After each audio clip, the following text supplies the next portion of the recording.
یعنی ویسے جو کمپاس کے ساتھ کتاب آتی ہے چھوٹی سی ہوتی ہے، اس سے نہیں، اس سے آپ نے نہیں نکالنا کہ اس کے نمبر کا درست ہونا یہ ضروری نہیں، بعض اوقات غلط بھی ہوتے ہیں، بلکہ اس کتاب کی اجمالی فہرست سے مطلوبہ کمپاس کا نمبر معلوم کر کے مذکورہ بالا طریقے پر سمت قبلہ نکالیں۔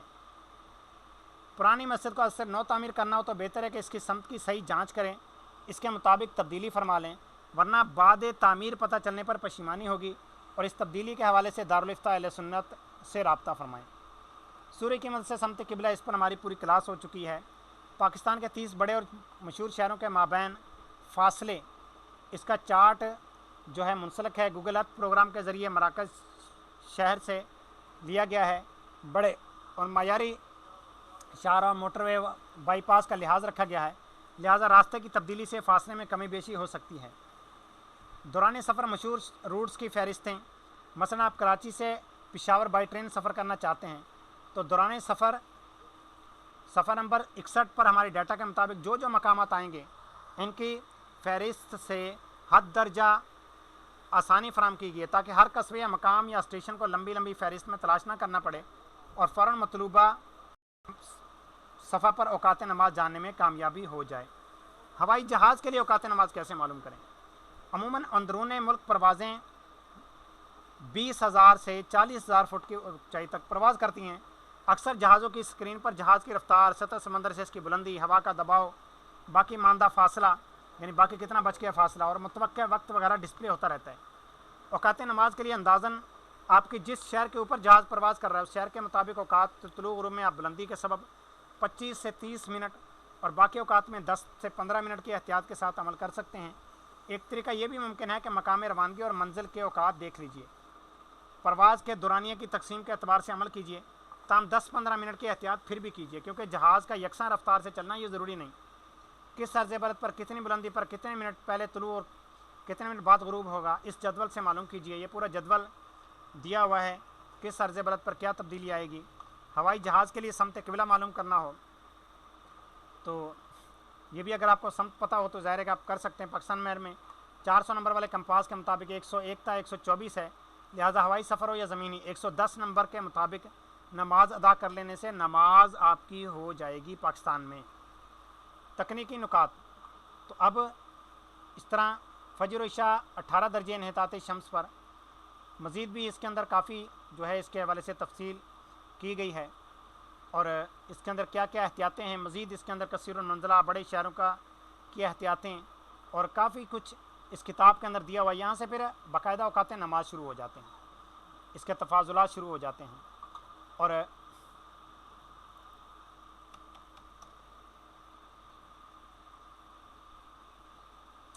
پھر دیکھیے یہاں سے اب پاکستان کے بڑے مشہور روٹس کی فہرست۔ کراچی تا آپ پشاور سفر کر رہے ہیں، بذریعہ ریلوے 1687 کلومیٹر کا سفر ہے، اور جیسے آپ کراچی کے لیے تو صفحہ نمبر 57 پر آپ کو اس کے اوقات ملیں گے، بن قاسم کے 57 پر، دھابیجی کے صفحہ نمبر 9 پر، جنگ شاہی کے 9 پر۔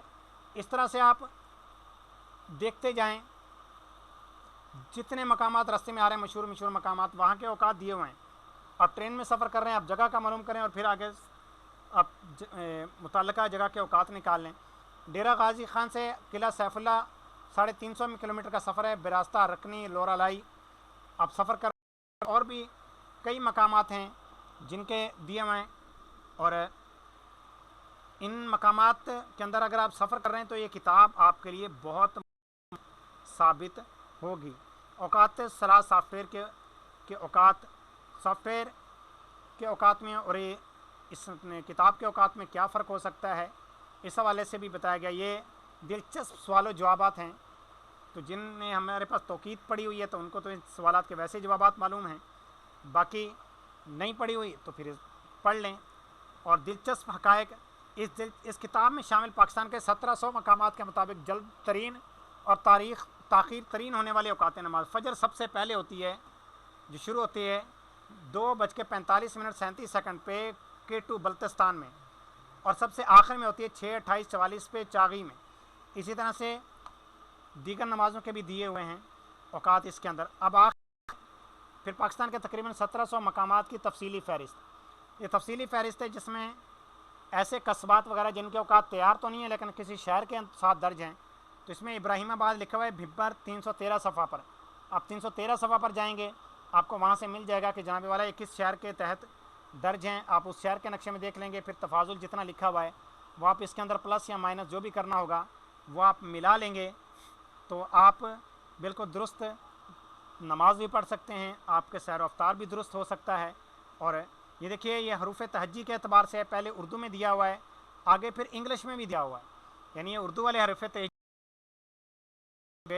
آپ کے پاس پھر انگلش والے حروف تہجی یہ شروع ہو جائیں گے. تو عین غین فے فے, یہ دیکھیے میم تک پہنچ گیا معاملہ, گاف لام میم. آگے جیسے حروف تہجی اردو والے ختم ہوں گے تو اس کتاب میں پھر انگلش کے حروف تہجی الفابیٹس کے اعتبار سے یہ دیکھیے یہاں پر یہ شروع ہو گئے, اور اس اعتبار سے پھر آپ انگلش میں بھی سرچ کر سکتے ہیں. اگر آپ کو اردو میں تلاش کرنے میں مسئلہ ہو تو آپ انگلش کے حروف سے تلاش کر لیں. بات ایسے ہیں جن کے اردو کے اندر کچھ اور طرح سے لکھا ہوتا ہے, انگلش میں کچھ اور طرح سے لکھا ہوتا ہے. جیسے سکھر لفظ ہے, تو سکھر جو ہے یہ انگلش میں جب لکھا ہوگا تو SUKKUR کر کے لکھا ہوتا ہے. اچھا یہاں پر دیکھیے یہ اب سمت قبلہ کی ڈگری یہاں پر لکھی ہوئی ہے. اب یہ صوبہ وائز ہے, جہاں سے آپ یہ بھی الفابیٹ کے اعتبار سے ہے, حروف تہجی کے اعتبار سے, جہاں سے آپ تلاش کر سکتے ہیں. اور اسی کے ساتھ ہی یہ کتاب کا اختتام ہوا. المختصر یہی کہ جب بھی سفر کر رہے ہوں, کیونکہ آپ کے پاس موبائل اپلیکیشن ہے کچھ بھی ہے, وہ ہو سکتا ہے کہ آپ کا نیٹ نہ چلے, متعلقہ لوکیشن کو سرچ نہ کر سکے, یا آپ کے موبائل کی بیٹری ختم ہو جائے, موبائل خراب بھی ہو سکتا ہے, اللہ نہ کرے چوری بھی ہو سکتا ہے, اگر سفر میں جا رہے ہیں کچھ بھی ہو سکتا ہے. تو یہ کتاب آپ کی بہترین ساتھی ہو سکتی ہے نمازیں پڑھنے کے حوالے سے, سیر و افطار کے حوالے سے. ٹھیک ہے حضور, پھر ابھی ہم اپنے درجے کا اختتام کرتے ہیں. اپنا خیال رکھیے, مدنی چینل دیکھتے رہیے. ہمارا مدنی مقصد مجھے اپنی اور ساری دنیا کے لوگوں کی اصلاح کی کوشش کرنی ہے انشاء اللہ عز و جل. السلام علیکم ورحمۃ اللہ وبرکاتہ.